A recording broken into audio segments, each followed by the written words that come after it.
Olá, sejam bem-vindos. Eu sou o professor Cido, este é o canal Cido Assis. Hoje, terça-feira, dia 9 de maio. Quero desejar a todos, todas e todas um ótimo dia. Felicidades para todos vocês, viu, pessoal? Vocês também que me acompanham aqui no canal. Isso é maravilhoso, tá? Agradeço muito a todos vocês que apreciam aqui o canal Cido Assis. Agradeço também as inscrições, né, que nós tivemos até o momento. Muito bem. Pessoal, ontem, na segunda-feira, o ministro do Supremo Tribunal Federal, o decano, né, Gilmar Mendes, esteve no Roda Viva. Ele esteve no Roda Viva, foi o entrevistado do Roda Viva. E é sobre isso que eu quero tratar aqui hoje com vocês. Nós vamos retomar aqui algumas falas, tá, do Gilmar Mendes. Para isso, eu vou até compartilhar aqui uma tela com vocês, tá? Passar um trecho, né, da fala do Gilmar Mendes, um trecho que a gente tem considerado assim importante para a gente retomar aqui, né? Deixa eu só uma melhorada aqui, tá? Só um pouquinho. Vamos deixar apenas a tela, né? Pois muito bem, olha só. Gilmar Mendes critica Moro e diz que Lava Jato gerou Bolsonaro. Curitiba tem o germe do fascismo. Olha isso aqui. Essa fala do Gilmar aqui, vou falar para você, tem um grande fundo de verdade, né? Um grande fundo de verdade. Mas tem algumas coisas aqui que eu pretendo conversar aqui com vocês sobre esse posicionamento do Gilmar Mendes, tá?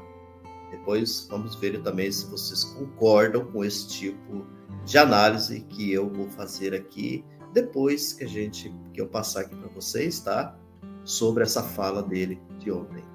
Teve várias falas importantes, né? Mas a questão, por exemplo, do 8 de janeiro foi muito comentado, né? A gente vê assim um posicionamento de Gilmar Mendes muito interessante, vamos dizer assim, na posição que a gente está no momento, assim, nessa posição de esquerda. Tem certos momentos que a gente vê assim, aparentemente, um Gilmar Mendes favorável, né? Favorável, que eu quero dizer assim, aos desejos, né, do pessoal da esquerda, com relação a Bolsonaro, com relação à Operação Lava Jato e assim por diante. Só que tem uma coisa que tem que ficar muito claro, do meu ponto de vista, que o Supremo tem ido, né, nessa luta que está aí com o Alexandre de Moraes também, né, à frente do Supremo, do Supremo, não é Supremo, é Superior Tribunal Eleitoral, né, que é muito criticado até hoje, né, mas a meu ver, esse posicionamento todo aí do Supremo Tribunal Federal, que está batendo em cima do Bolsonaro, que está batendo em cima da Operação Lava Jato e assim por diante, a meu ver, é um cumprimento da Constituição Federal. Nada mais do que isso. Tá? Reinaldo de Azevedo tem cansado de falar sobre isso, né? Não é nada mais do que isso, do que o cumprimento da Constituição Federal. Olha só, vamos então retomar aqui o Gilmar Mendes. Ainda como juiz, Moro, abre aspas, assumiu posição em favor da extrema-direita de uma maneira muito clara, fecha aspas. Veja bem, assumiu posição em favor da extrema-direita de uma maneira muito clara. Na véspera da eleição de 2018, afirmou o ministro. Aí está o homem aí, né? Então, decano do Supremo Tribunal Federal, o ministro Gilmar Mendes, afirmou nesta segunda, ontem, né? Dia 8, no Roda Viva, na TV Cultura, que a Lava Jato, liderada pelo ex-juiz parcial e agora senador Sérgio Moro, União Brasil, gerou Jair Bolsonaro. Isso aqui é sério, né? Gerou, tá? O Jair Bolsonaro. Abre aspas. Curitiba gerou o Bolsonaro. Curitiba tem o germe do fascismo, inclusive todas as práticas que desenvolve. Investigações a sorrelfa e atípicas. Não precisa dizer mais nada. Não é por acaso que os procuradores dizem, por uma falta de cultura, que aplicaram o Código Processual Penal do Russo, afirmou. O Russo é como era chamado Moro pelos procuradores da Lava Jato. Isso aqui foi uma fala assim que, na época, né, o Gilmar, ele ficou assim, abismado com isso, né, com tudo isso. Ou seja, você praticamente retira da reta, né, ou rasga o Código Processual Penal brasileiro e coloca no seu lugar o Código Processual Penal do Russo. Ou seja, uma coisa totalmente de uma decisão individualizada por interesses ideológicos e assim por diante. Era o que funcionou a Operação Lava Jato no seu todo. Esses procuradores, destacou o ministro, combinavam com Moro as acusações contra o presidente Lula. Combinavam. Olha que isso daqui diz tudo, né? Abre aspas. Isto é de uma gravidade enorme, fecha aspas. Olha. Abre aspas. Depois, Moro vaza a delação do Palocci entre o primeiro e o segundo turno das eleições de 2018. Participa, portanto, do processo eleitoral. Ele participa, ou seja, essa participação, essa palavra participa aqui do verbo, né, participar, esse participa aqui é muito interessante. Participa como? Como se fosse um político, né? Como se ele tivesse lado político. Participa, portanto, do processo, assume posição em favor da extrema-direita de uma maneira muito clara, complementou Mendes. Aqui está aqui o, né? Ou então aqui agora trazer aqui um trecho para vocês, tá? Deixa eu só primeiramente tirar aqui a música, né? O fundo musical, né? Para passar esse trecho aqui do Gilmar Mendes para a gente comprovar, né? Tenho uma curiosidade já há um tempo. Nós estamos há uma rodada aqui a falar do caos e barbárie dos últimos 4 anos no Brasil. Tendo em conta o que se sabe hoje do bolsonarismo, tendo em conta o que se soube da Vaza Jato, da República de Curitiba, da relação Moro-Bolsonaro, algumas coisas que o senhor, inclusive, profetizou, tendo em conta tudo isso, o senhor sente algum arrependimento naquela altura ter decidido pela suspensão da tomada de posse de Lula como ministro da Casa Civil, ou não? Às vezes sente isso no seu íntimo, até como, às vezes até mais como cidadão, quase do que como juiz. Não tenho. Naquele momento eu tinha a convicção de que de fato havia um desvio, de finalidade.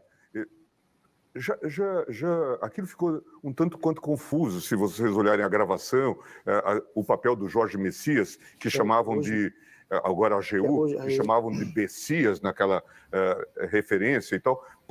Eu até me pergunto, por que, de fato, se o presidente estava nomeado, o ex-presidente, agora presidente, estava nomeado para a civil, por que não se deu posse? Por que se escondeu? Se você tiver problema, quer dizer, se vier uma ordem de prisão, você mostra que você já está nomeado e que já tomou posse. Por que esconder isso? Por que não se anuncia, diz, demos posse ao presidente Lula, agora ele é o novo chefe da Casa Civil? Tudo isso ficou numa névoa, naquela confusão que havia em torno disso. Agora, o processo de impeachment já estava bastante avançado e, em seguida, o processo conclui-se na Câmara dos Deputados. O que é o problema? Quer dizer, se vier uma ordem de prisão, você mostra que você já está nomeado ministro e que já tomou posse. Por que esconder isso? Por que não se anuncia, diz, demos posse ao presidente Lula, agora ele é o novo chefe da Casa Civil? Uma travada aqui, viu, gente? Tudo isso ficou numa névoa, naquela confusão que havia em torno disso. Agora, o processo de impeachment já estava bastante avançado e, em seguida, o processo conclui-se na Câmara dos Deputados. O que eu acho fundamental, e acho que é fundamental na sua pergunta, é o seguinte: Curitiba gerou Bolsonaro. Curitiba tem o germe do fascismo, inclusive todas as práticas que desenvolvem. Investigações, Sorrelfa,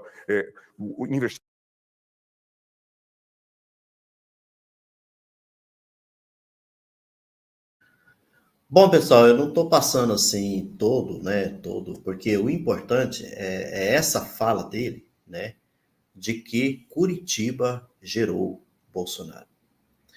Agora tem uma coisa aqui que é bom a gente recordar, e que tem muitos, né, que não acompanham, né, o mundo da política de forma como a gente acompanha, a gente lembrar de algumas coisas.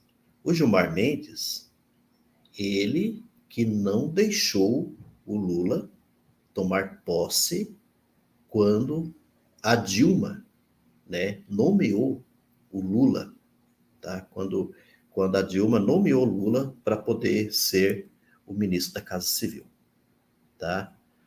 Naquele tempo, é bom a gente recordar, teve um vídeo, uma gravação, tá, da Polícia Federal, que isso foi a pedido do Ministério Público, depois acatado pelo Sérgio Moro, e isso foi jogado na Globo, na Rede Globo, para todo mundo ver.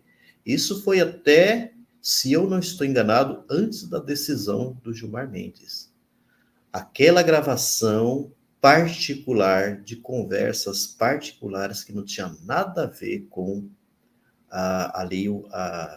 com a questão política, né, do trabalho enquanto presidente da República, que estava, né, à frente, presidenta da República, a Dilma, e o Lula.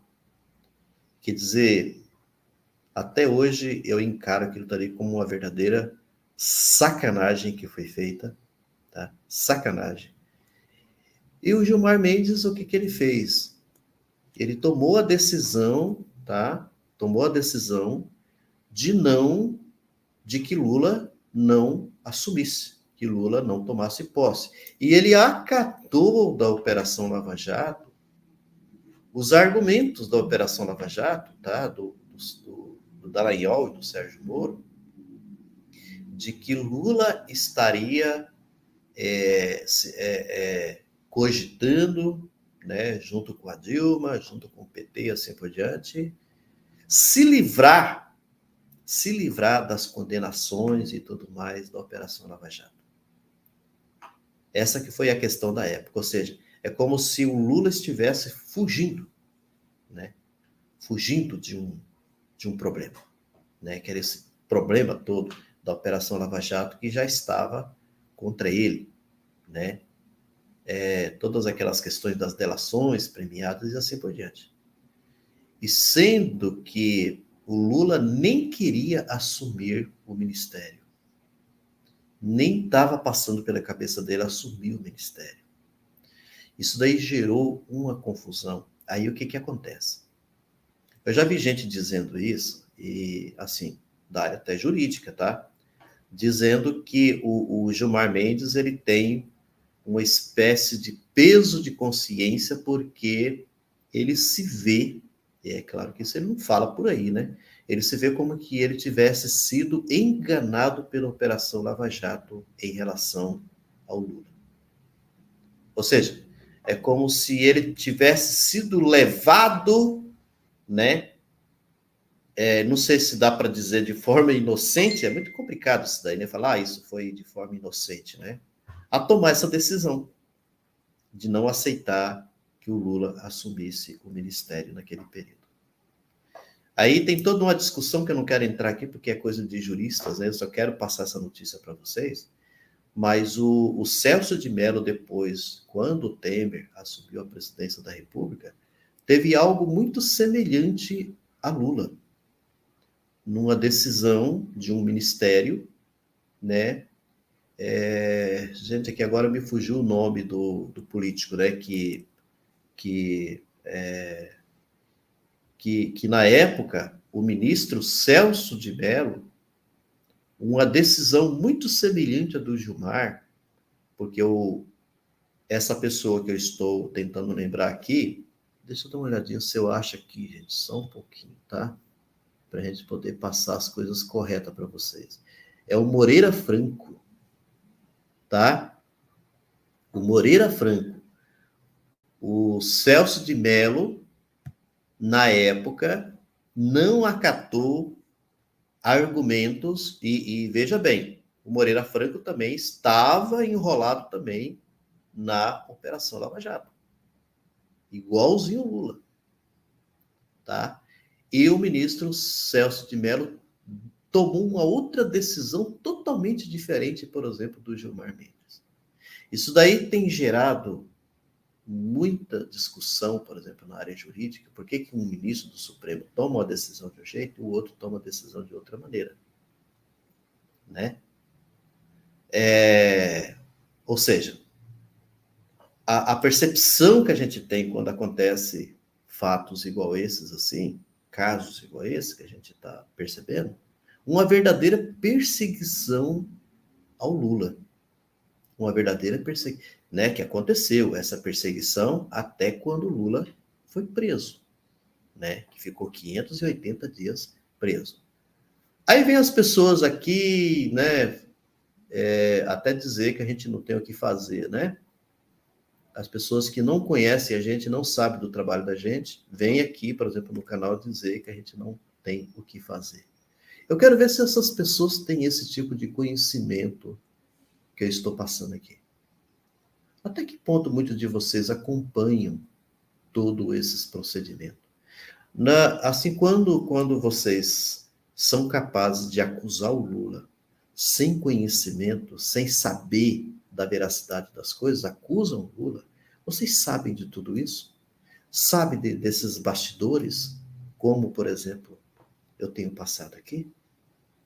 Com certeza, principalmente muitos bolsonaristas não sabem. Não sabem. É isso aí, pessoal. Grande abraço e até amanhã, né? Todos os dias nós estamos aqui gravando um vídeo novo. Espero que vocês tenham gostado, tá? O importante também é a gente trazer aqui uma reflexão, né? Vocês já observaram isso, que o objetivo não é apenas dar a notícia, mas fazer uma reflexão, pensar sobre todas essas coisas que nós estamos vivenciando aqui no nosso país. Grande abraço e até a próxima.